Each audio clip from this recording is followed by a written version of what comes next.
Hello Virgo, Sun, Moon, Rising and Venus signs. Kamusta kayo? Sana po nasa mabuti kayong kalagayan. Welcome back po sa Star Tarot. Kung bago kayo rito, welcome din kayo. Thank you for your support.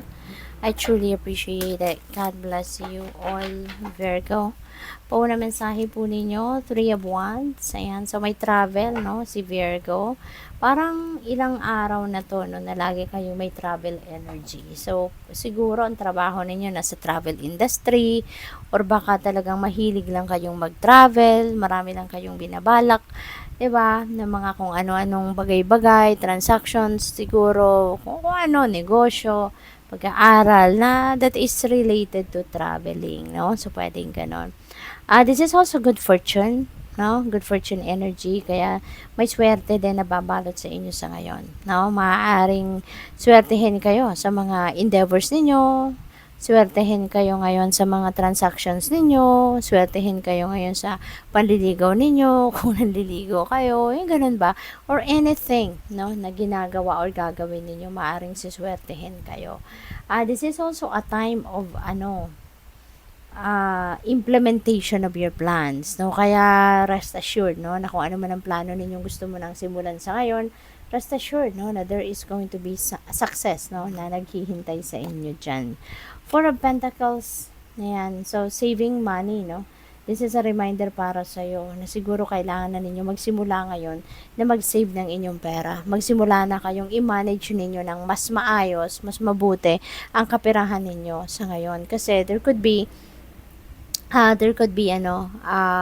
pagkakataon sa ngayon, 'di ba? Baka mayroong maraming perang dumating sa inyo at paalala ito sa inyo, no, na i-manage niyo na ng maayos ang inyong pera, mag-save kayo kung kailangan talaga ninyong may, alam mo 'yun, mag-ipon kayo, magsimula na kayong mag-ipon sa ngayon para makadami kayo ng ipon pagdating ng panahon, 'di ba? Meron kayong huhugutin, or baka ang iba sa inyo talagang nag-iipon or kailangan mag-ipon because maybe you have future uh, purchases na binabalak ninyo, 'di ba? Na maaring malaki, big purchase, pwedeng ganon. Baka gusto niyo bumili ng bahay, sasakyan, mga ganon, ano? So, ano kayo?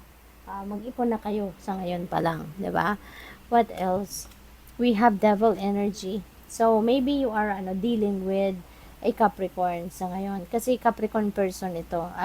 Capricorn energy si devil. Kaya pwedeng meron kayong mga dealings with Capricorn. Or pwedeng meron kayong Capricorn placement sa iyong chart, no?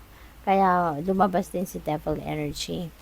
Lovers, ayan, pwedeng yung ninyo, yung person ninyo, no? Kung meron kayong jowa sa ngayon, baka siya ay isang Capricorn, no? Or pwedeng, baka kung single pa kayo, baka yung manliligaw ninyo or yung manliligaw sa inyo ay pwedeng Capricorn sign siya, no?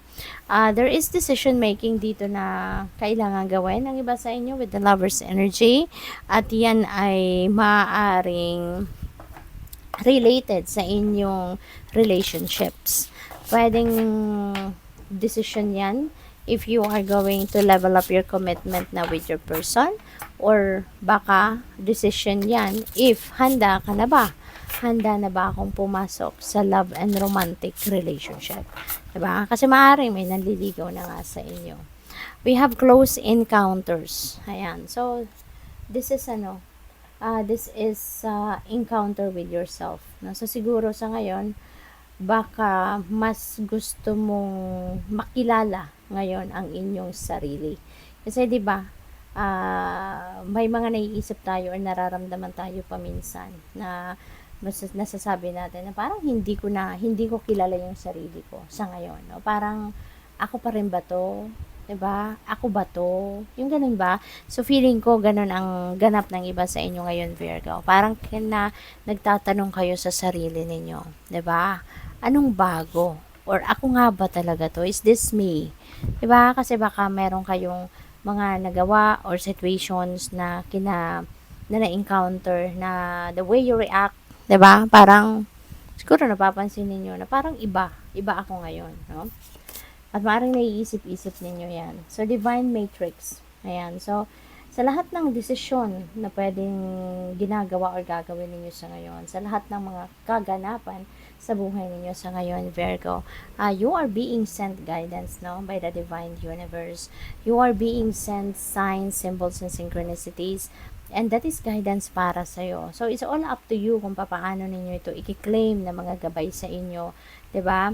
Nasa sa inyo yon kung paano ninyo papakinggan. Kasi, you're being sent signs, symbols, synchronicities. You are being sent intuitive nudges, intuitive messages, siguro vision, diba? And, nasa sa inyo yon, diba?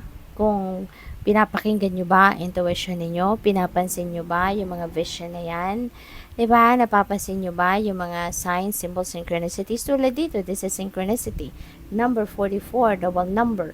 So, that is synchronicity. So, there is an additional insight or guidance para sa inyo dyan. Kapag binasa ninyo yung number 44 na yan. So, i-google po ninyo yan. Hanapin ninyo anong ibig sabihin ng number 44. Okay? Because that's additional guidance para sa iyo.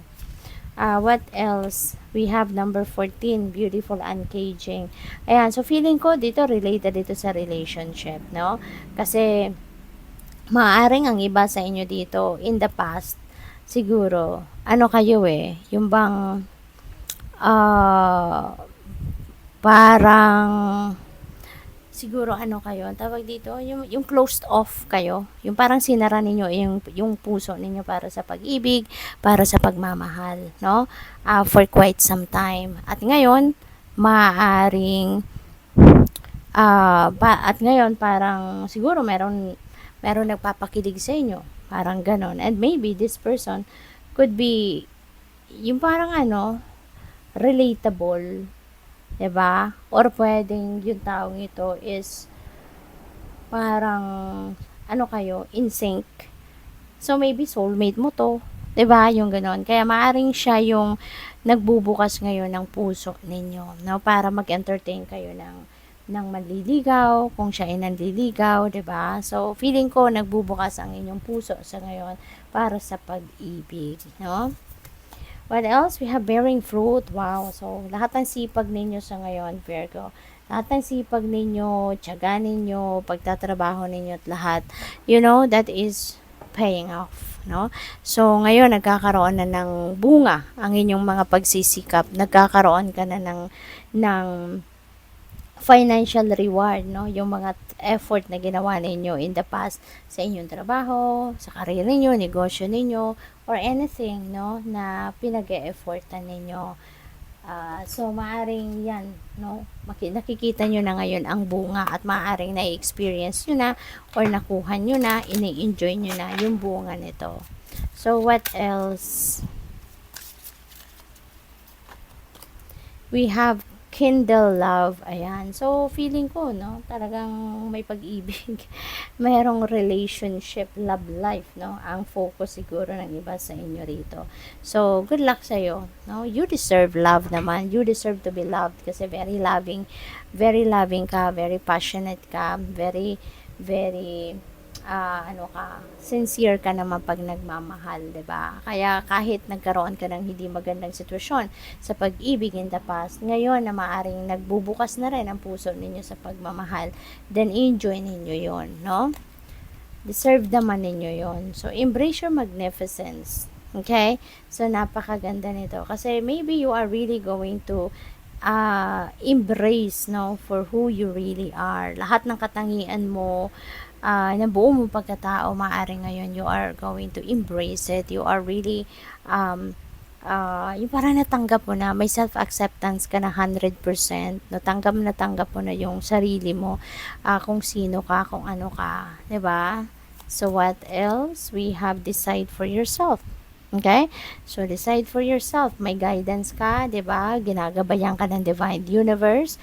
So, pakinggan mo 'yon. No? Pakinggan mo at sundin mo kung ano ang gabay sa iyo and decide for yourself. Make a decision kasi mas magandang ikaw yung magdedesisyon, no? At hindi yung ibang tao ang magdedesisyon para sa iyo kasi buhay mo 'to. Lalo-lalo na dito sa love life, 'di ba? So, make a decision yourself. Okay? So, what else? We have love unabashedly. Ayan. So, unconditional love naman kayo. Lagi, 'di ba, Virgo? Lahat, no? Napakalaki ng puso mo eh. Lahat ng ginagawa mo para sa ibang tao, may pagmamahal, may kasamang pagmamahal. At pag nagmamahal ka, hindi ka naghihintay ng kapalit, 'di ba? Kaya walang duda, no? Na kahit hindi mo mga mahal, kahit hindi mo, kahit hindi romantic relationship, kahit sa hindi ganong level, no, or category ng pagmamahal, ano, walang kondisyon, no? Kung magmahal ka, walang kondisyon. Pag nagmahal ka, buong buo, no, ang pagmamahal mo. So good luck. Thank you for watching. Love and light. Namaste.